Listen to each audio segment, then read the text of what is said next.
Oke, balik lagi ya di channel gua Alekit. Oke, di video kali ini mungkin gua cuman akan ngobrol aja ya. Gue di sini cuman mau menjelaskan sejarah dari game apa sih istilahnya pengembang lah ya, pengembang yang sangat terkenal di zaman gua itu namanya Squaresoft ya. Sekarang sudah ganti namanya Square Enix.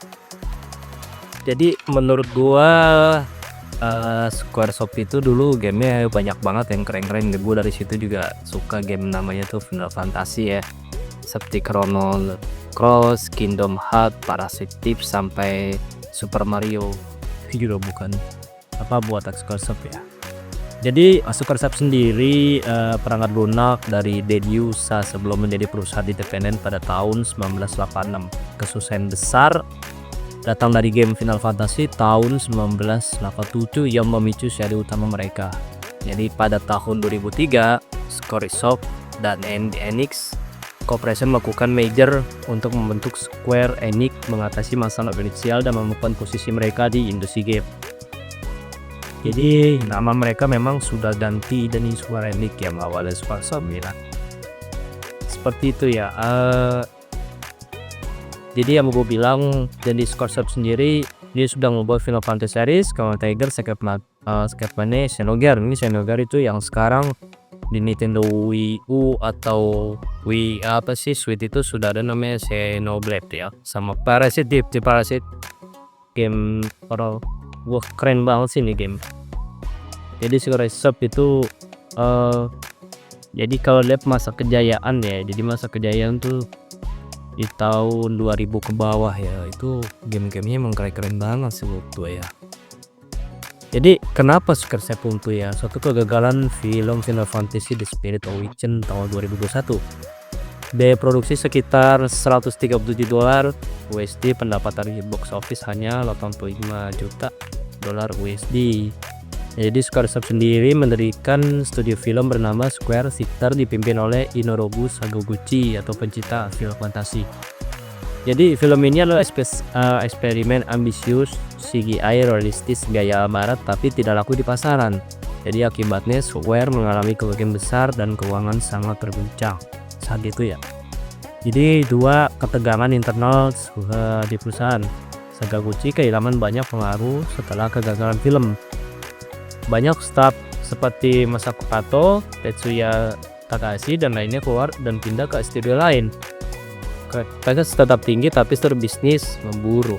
Jadi masalah internal juga ternyata ya yang bikin mereka tuh akhirnya seperti itu ya. Jadi ketiga, game eksperimental yang tidak laku besar. Jadi game seperti The Bouncer Phase 2. Jadi The Bouncer ini buatan Square Enix juga ya.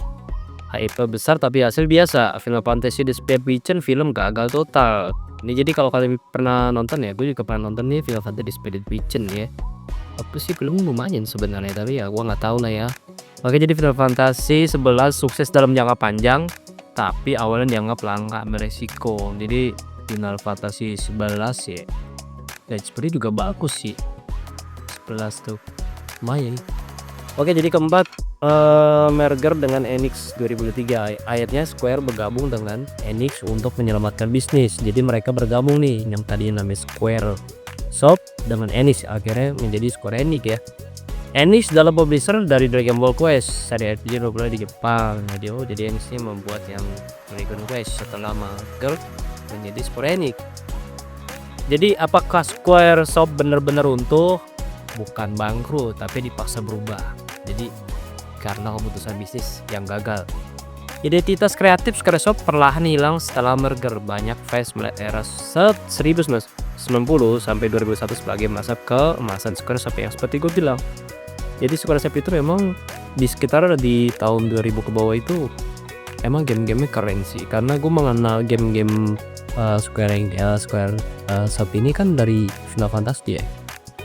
Xenogears itu game Kameno ke Parasite ternyata buatan Dedusa, itu gamenya bagus banget. Oke, jadi apa sih kesimpulan dari yang terjadi dengan bangkrutnya atau pergantian nama apa sih dari Squaresoft ke Square Enix? Oke, jadi disebabkan oleh kombinasi kegagalan finansial akibat film. Jadi semacam mungkin ego ya, eee, dikiranya mungkin film itu lebih menjanjikan gitu ya, ternyata malah sebaliknya ya, kan keputusan bisnis yang buruk dah. Ketegangan internal meskipun tidak benar-benar bangkrut, Squaresoft kehilangan identitas sebagai apa, setelah bergabung dengan Enix gitu. Kalau istilahnya ya mungkin dengan bergabung dengan Enix itu bisa menyelamatkan dari si Squaresoft ini guys ya. Ya jadi mungkin segitu aja penjelasan yang gua tahu dan gua baca ya. Sebenarnya kayak Squaresoft itu game-gamenya keren sih. Zaman gua waktu itu masih main PS1 ya. Banyak game yang bagus juga. Gua benar-benar suka banget sama game Final Fantasy ya, karena animasinya dan karakternya itu terus dan segi RPG ya, menurutku di zaman itu RPG itu ya mau cukup bagus ya, itu Final Fantasy dan mungkin banyak yang lainnya, tapi itu termasuk yang menurutku masterpiece banget. Ya tapi tetap sih sekarang Square Enix masih ngelanjutin game-gamenya seperti itu ya. Yang mudah-mudahan ingin kedepannya ya developer gitu makin bagus. Oke, jadi segitu aja guys untuk video gua.